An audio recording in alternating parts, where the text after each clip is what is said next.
Hi, I'm Jess. Welcome to the channel. The hat that I'm wearing today is business owner and hairdresser, and just how to find balance between the two. I say hairdresser first, but I think it's actually the other way around. Business owner first, hairdresser second. A lot of my time during the week is being a hairdresser and having clients. I love that. It's awesome. But today I'm going to talk a little more about the business side of it and how that is slowly sucking my soul, costing me lots of money in Botox because I'm aging at rapid rates. We're going through as a salon like some big transitions. We're trying to hire some staff. We just hired a manager, hallelujah. She's incredible. Her name's Jess. A little confusing for everybody. The manager is hopefully going to be the extension of me and my two business partners and able to kind of take some stuff off our plate, which is great. But what that means is we're having to like train her because she needs to be able to engage with staff on our behalf, right? And so it's brought up a lot of stuff for me and just things that we've gone through over the years. And it got me thinking about staff and, I don't want to make this too generational, but just like as we hire younger staff, the work ethic is very different. I try to dig back to when I was that age too. Like I didn't think about retirement. I didn't think about needing health insurance. I was fine living day to day. And, what I'm realizing with the younger generation is that I feel like their priorities are so different from mine now. Maybe not mine then, although I'm a Capricorn, so I was always like a really intense worker. But they basically don't want to work many hours. And so we're trying to figure out what motivates you so that you'll do the job we need you to do, but also you'll feel fulfilled in your own life. And that's really tricky. It's really tricky to ask that question. It's really tricky to get a straight answer when you're in a position of authority, because people don't necessarily feel comfortable being really honest with their bosses because they want to pave themselves, is that right? Whatever, in a certain light, right? And what I want is I just want honesty because again, I'm a Capricorn. Like I'm down to like figure some shit out.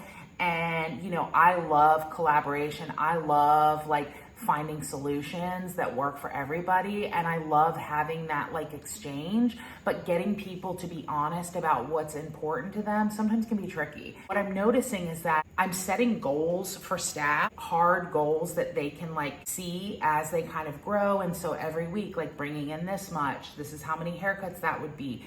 And, I've started to track like how much, I'm nerding out here on the numbers. I'm starting to track how much money they're making per hour, even though it's commission based, so that they can see like, hey, you're making $23 an hour. Is that enough for you? Like given the amount of work and training that you're doing, like, do you feel like that's good enough? Because we think you can do more. We think that you're worth more than that. Your skill level is worth more than that. And so how do we like motivate you to work faster, work a few more hours, or whatever it is? Back to my original thought. So we have this new person who's going to be the manager. And so it got me thinking about like all these kind of things that I've had to do over the years and conversations I've had to have. And I started thinking about, we always have a lot of issue when it comes to wardrobe. And, this is a creative field. Like, I want people to be able to express themselves the way they feel best. Wear what you wear that makes you feel powerful and good and authentic to yourself within reason. That's where the little caveat is. We've had to start to put some boundaries on clothing. This has just come up over the years, but I remember one day coming into work and looking at one of the stylists, and I'll be damned if she wasn't just wearing a sports bra. And I was like, this is so awkward for me to have to tell you this, but you cannot come to work in just a sports bra. Like, I don't even think they're allowed to do that at like Gold's Gym. Like when they're working there, I think they probably have to have like a tank top on over top.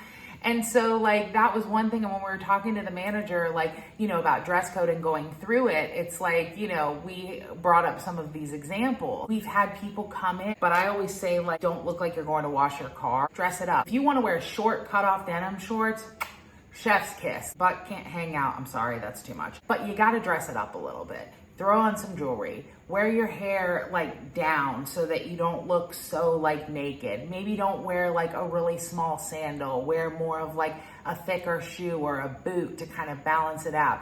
wear like a button up that's like tied up or something a little dressier on top. It's been a challenge with the dress code. That's been hell on wheels.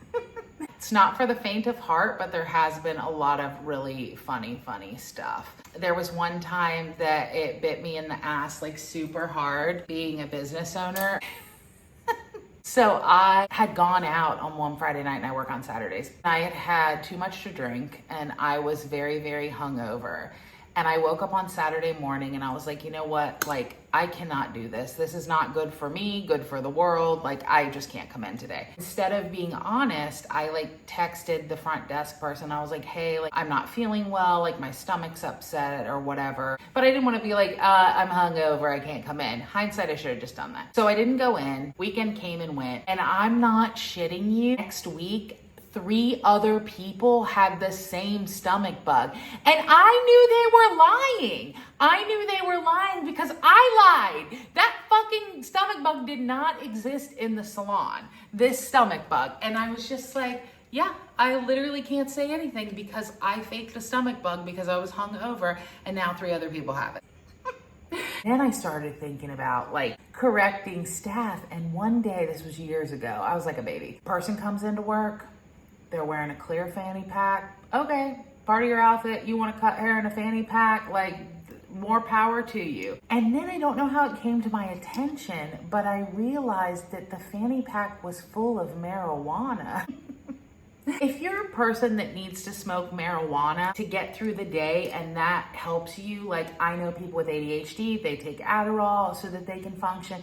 I take Lexapro for my anxiety. Like, I get it. We all have our ways. Like, there are some hard lines. Like, I know the hairdresser stereotypes, like doing coke off the bathroom. Like, we can't do that. That's not okay. Drinking on the job, never okay. But a little bit of marijuana, keep it to yourself. But don't have it in a mother effing fanny pack where you can see it, smell it, advertise it. Like, what the is going on? That was an interesting conversation that I don't know if it went well. I'm sure I was really awkward. It's just gotten me thinking about like that stuff. As a business owner, I'm like fucking HR, IT. Like, who the fuck put me in charge of IT? The internet goes out and it's like the world ends. Everybody's like freaking out and I'm like, okay, like I'll fix it. It's fine. I'm with a client. Put a little thing on their card and we'll call and get them to pay later. It's crazy. I hope Jess, the new person, can start doing that. Stylist crying because their partners broke up with them, and how do you handle that? I'm starting to recognize that this sounds like a poor pity me, and I actually love it. Like, I love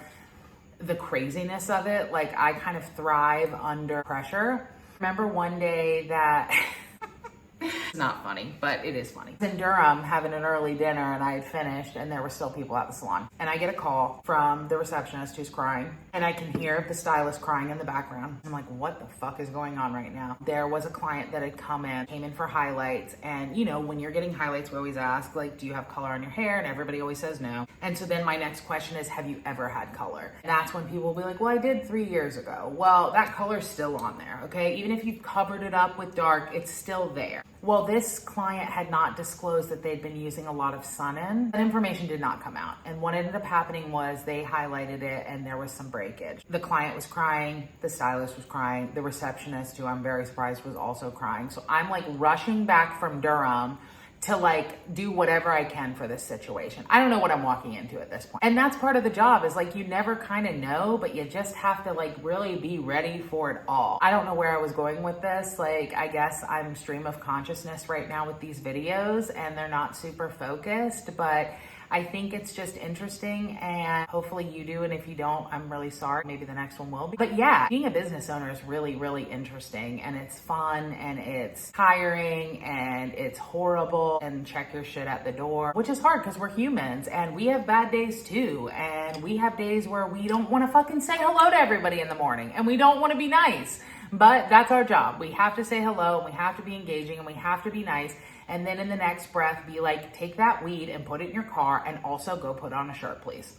Anyways, that's it. That's it with this chat, and I hope you're having a great morning, afternoon, evening whenever I get this posted. If you have any stories you want to share, like in the comments, if you're a business owner or if you've just seen things at work or if you're just a human being who needs to get something off their chest, like post it. I think what I've learned, my takeaway is that not to take the world too seriously, and definitely don't take yourself too seriously. And you just have to be able to kind of like laugh at this stuff. And when in doubt, you up your dosage on Lexapro. Anyways, have a great one. We'll chat soon. Let me see if my remote's working. It's not. Okay, we're gonna go manual. Bye.